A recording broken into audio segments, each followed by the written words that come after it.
So ionization constant of acids and bases. So I'll just take a simple example. Let's take for Ka, correct? So Ka is called a dissociation constant of acids. If I take Kb, then it is a dissociation constant of base. So for this particular equation, this particular Ka, the dissociation constant of acid, I'll take a simple equation. CH3COOH in equilibrium will give what? Acid is a proton, so acid will give H plus ions, correct?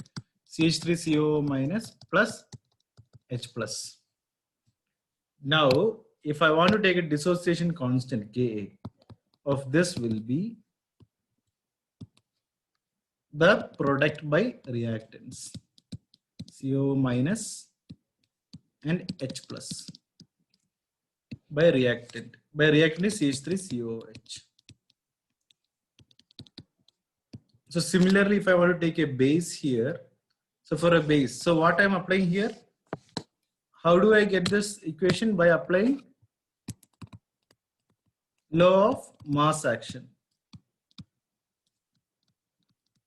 I get this particular equation. Suppose let me take for Kb, dissociation constant of base. So for this, I will take ammonium hydroxide, NH4OH.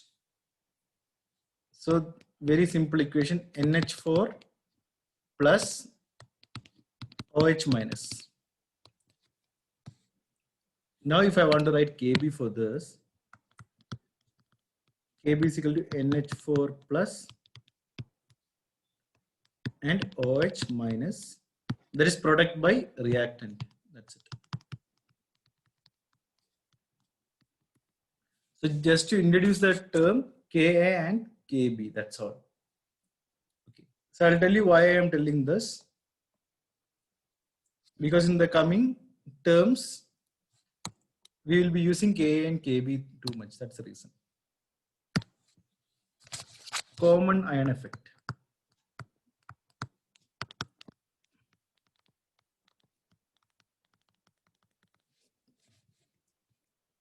So again, I'll take some examples. Example number 1, HCl. It dissociates into H plus and Cl minus. Water I'll take. H plus and OH minus. Okay. So if I'm taking these two things, if I'm just taking these two examples, I'll just mark these two things. So what is the common in this? H plus ion is common.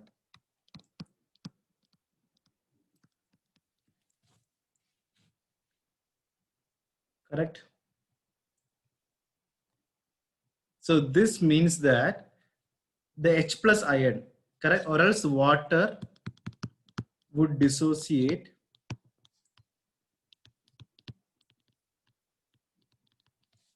less in presence of HCl.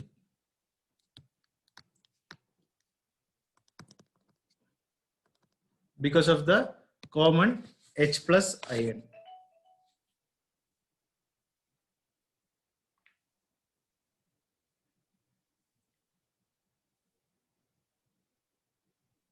Now if I were to take the buffer solution.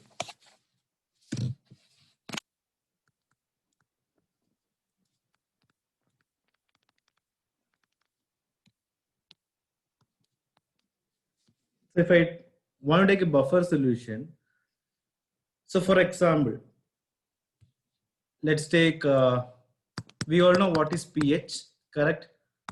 To detect whether it is acid, base or neutral, pH paper or whatever it is, the litmus test we are all studied in the lower class. So buffer solution, I'll tell you. So what is the purpose of this buffer solution? The main purpose of this is, suppose if I'm adding small amount of ions, Okay, which is either acid or base, either H plus ions or OH minus. So what happens is that if I have buffer solution in this, if I'm having buffer solution in this, it resists. For example, if the solution is acid, it will remain acid itself. If the solution is base, the buffer solution helps to remain base itself. So which means it resists the change in the pH. So buffer solution resist, or main purpose of this is what? It resists the change in pH.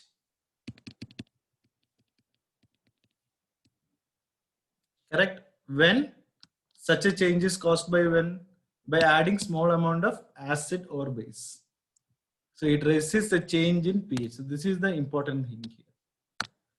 I will again highlight this thing, which is important here. Resist the change in pH. This is the important thing. The pH thing is important here. By adding, so when small amount of acid and base is added to that particular solution, it resists the change. So that is the meaning of buffer solution thing.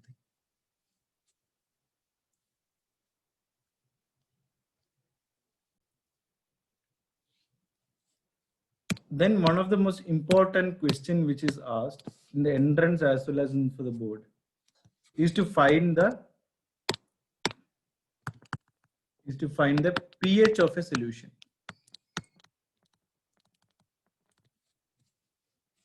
Okay, so a simple thing is there. So all the pH, for example, if it is let's take pH, I just circle the pH one here, because there is something called pH and pOH. Okay, that's the reason. So I'll just circle the pH. If they ask you to find the pH of this, so log to the base 10, okay, 1 by H plus ion. That's all. Then the next question they can ask is find pOH. So we all know it is, instead of H plus, it will be OH minus. Find pOH. Find pOH of a solution.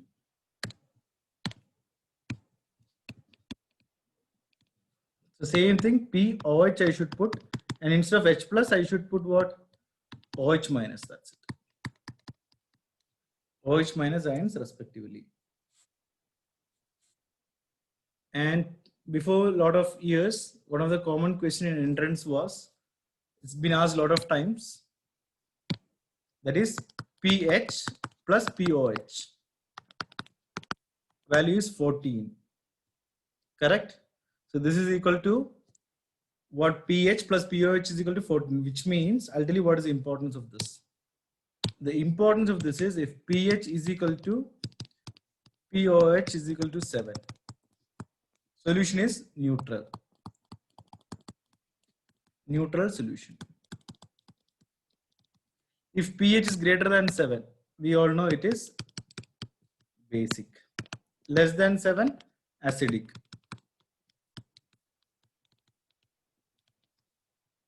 Okay, so this happens at a certain temperature, that is at 298 Kelvin.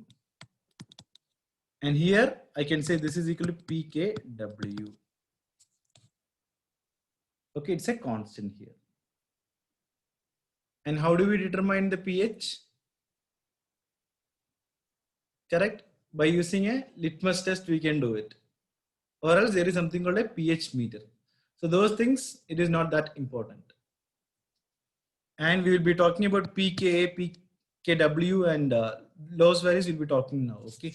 So next one is pKa value. Okay. So Ka, dissociation constant. So the values of Ka and Kb, let it be for a weak acid and a weak base. So if I'm taking pKa value, this is minus log of base to the 10 Ka, and pKb value, same thing, minus log of base to the base 10 Kb value. That's it. So these are the important formulas, but these are not asked in the entrance, these things. The only thing I'll be sharing whatever is asked in the entrance once session is over.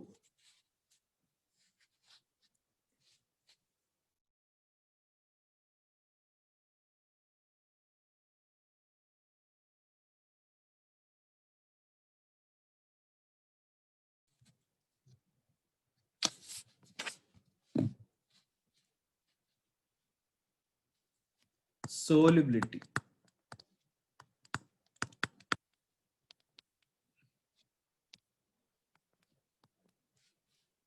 Correct. So if I'm taking a salt AB in equilibrium, it is giving us what? A plus and B minus. A general thing. This is for a salt AB. Just as an example thing. Okay. Then we got something called KSP. It is called solubility product constant.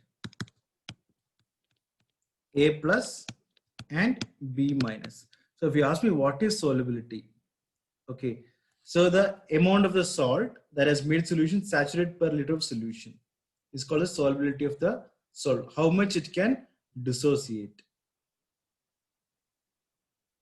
Okay, and the next one, the last and the last one is ionic product.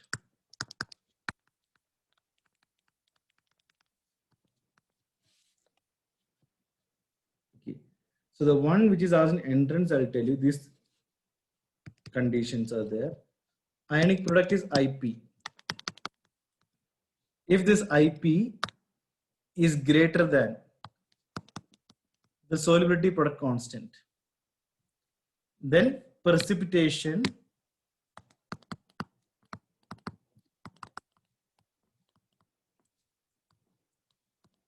will take place till IP equals KSP. Suppose if this is less than KSP,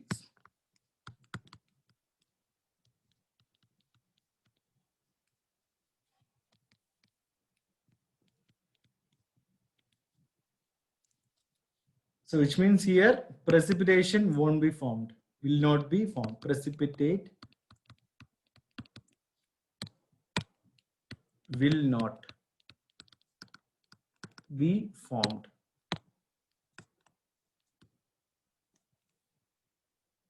Okay, and solution will be unsaturated.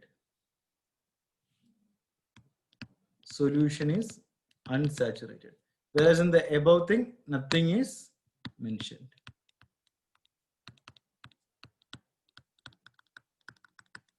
The last condition, if the ionic product equal to KSP.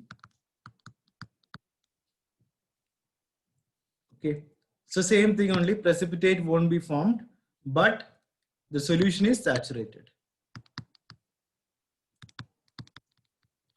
Precipitate will not be formed, but solution is saturated.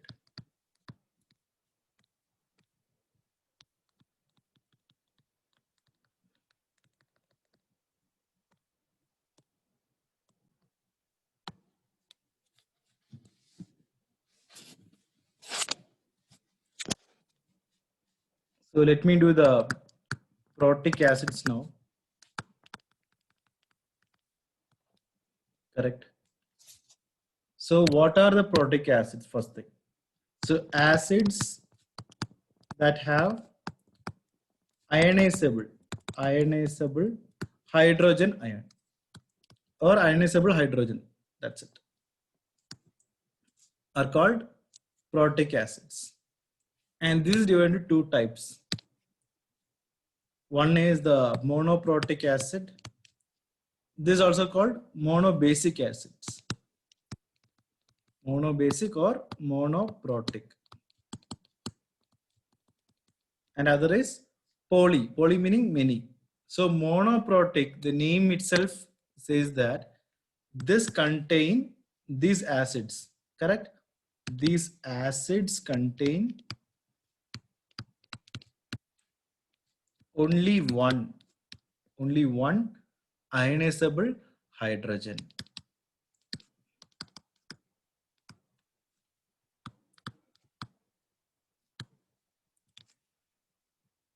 Or one ionizable hydrogen ion, H plus ion, that's it.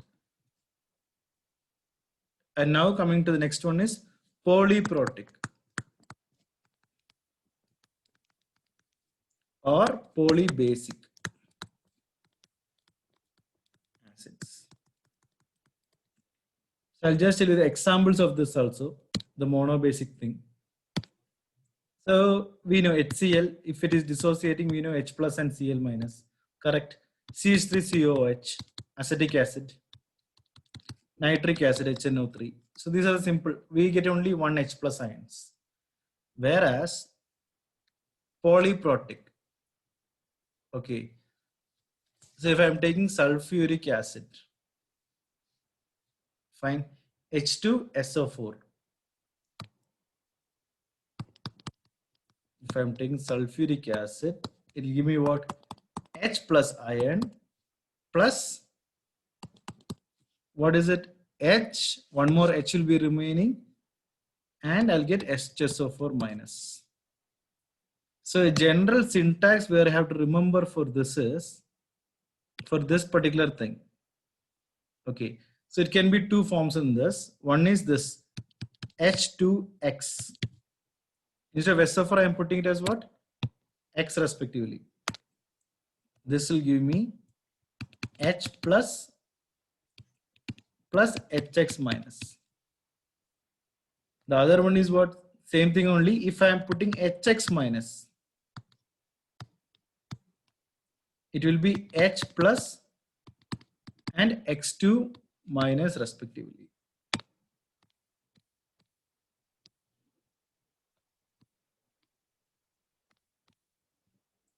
That's it. So what is H2X basically? It is a dibasic acid. Dibasic acid. And this, so what is happening here? HX minus here. Again, this is dissociating. Okay, so what is happening in this actually? First thing is H2X is dissociating to this. Then this HX minus is dissociating to this. So which means it is a two-step process. This is what? A two-step process. This is not a single step, but a two-step process respectively. So we are getting here, I'll round it, one H plus and two H plus ions in this. So it can produce more than one. So it's not two, it can be three also, correct? So what is the polyprotic or polybasic thing? So on dissociation, correct? They can produce more than one hydrogen ion. On dissociation, they can produce more than one.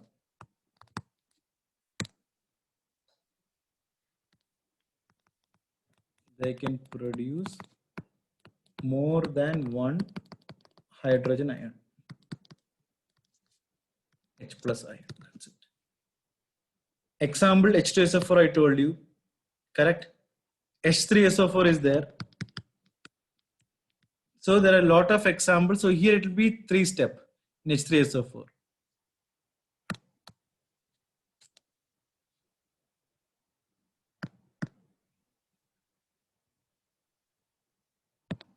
So it's a two-step dissociation method for this particular thing. But there are many things and many factors which can affect a lot of things. Okay. So so now let's learn about, since I said about this, factors affecting acid strength.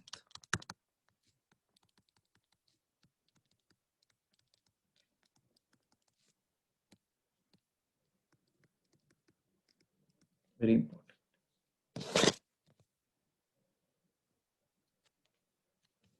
So I'll take a simple example for this. Let's take the group 17, fluorine, chlorine, bromine, and iodine. Okay, so we know that In the same group, the size increases down the group, right? The size increases down the group.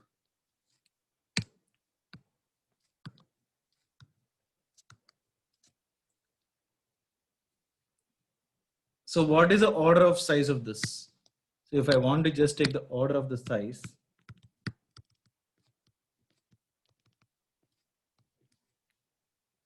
so clearly fluorine less than chlorine less than bromine less than iodine.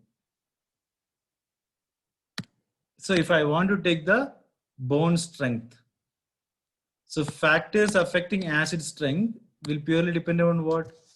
The bond strength. So I'll tell you how it is been affected. So bond strength here, if I write down,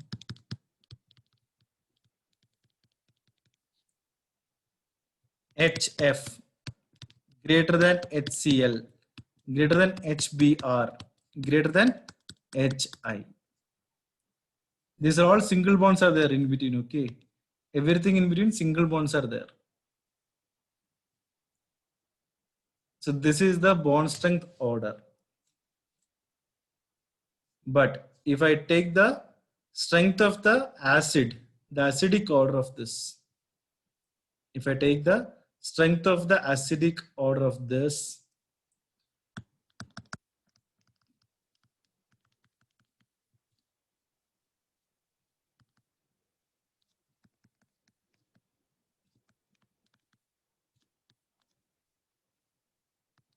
hydrogen iodide will be greater than HBr, greater than HCl, greater than HF.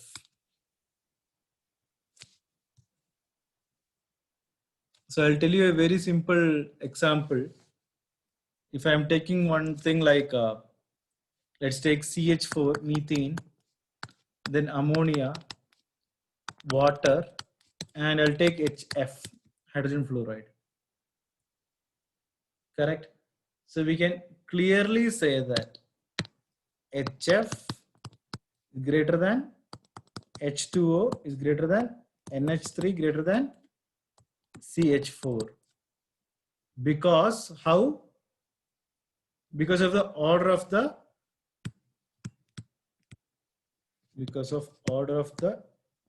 electronegativities.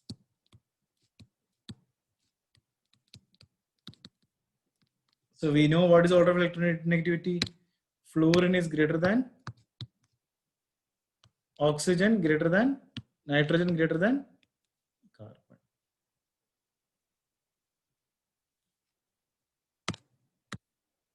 So which means in entrance or any one marker thing, fine, we have to interrelate lot of stuffs. Okay, we have to interrelate. So this may be in periodic table chapter. Which one? This particular thing, like order of electronegativity thing. Fine.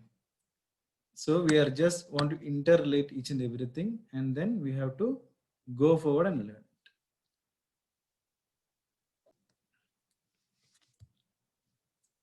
More the electronegativity.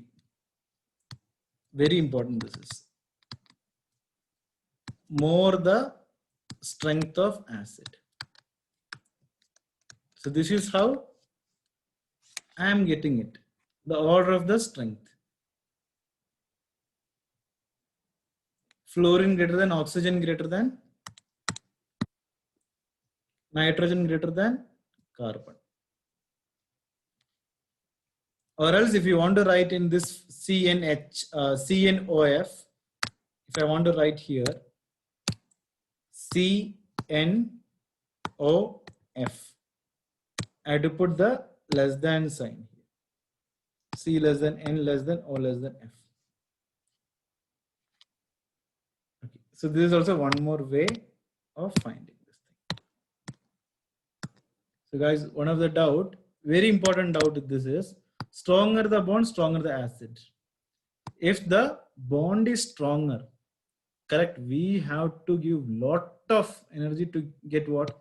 The H plus ions. correct? Fine.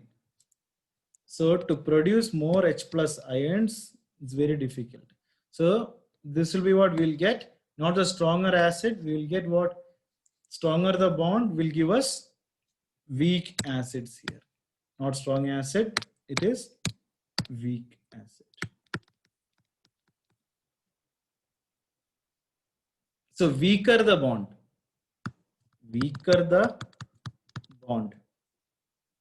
So A, I'm telling you about the acid thing, okay? Weaker the bond or weaker the HA. Fine. Weaker the HA, the hydrogen and the acid. That particular, whatever element it is, or HX I can say, correct? Weaker the bond, stronger the acid.